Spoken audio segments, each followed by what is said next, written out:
July 2009, the Segway hasn't delivered on its initial promise, to put it mildly.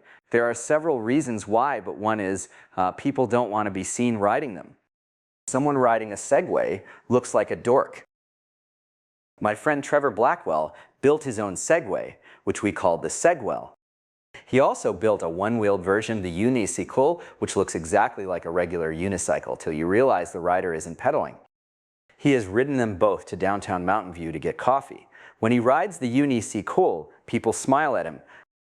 But when he rides the Segwell, they shout abuse from their cars, "Too lazy to walk, ya fucking homo." Why do Segways provoke this reaction? The reason you look like a dork riding a Segway is that you look smug. You don't seem to be working hard enough. Someone riding a motorcycle isn't working any harder, but because he's sitting astride it, he seems to be making an effort. When you're riding a Segway, you're just, standing there.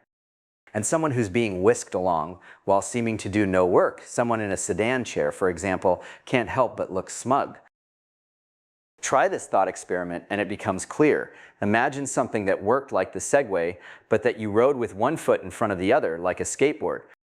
That wouldn't seem nearly as uncool.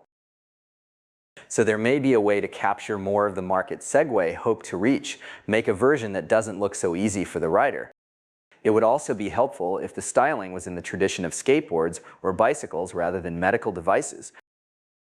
Curiously enough, what got Segway into this problem was that the company was itself kind of a Segway. It was too easy for them, they were too successful raising money. If they'd had to grow the company gradually by iterating through several versions they sold to real users, they'd have learned pretty quickly that people look stupid riding them. Instead, they had enough to work in secret. They had focus groups aplenty, I'm sure, but they didn't have the people yelling insults out of cars, so they never realized they were zooming confidently down a blind alley.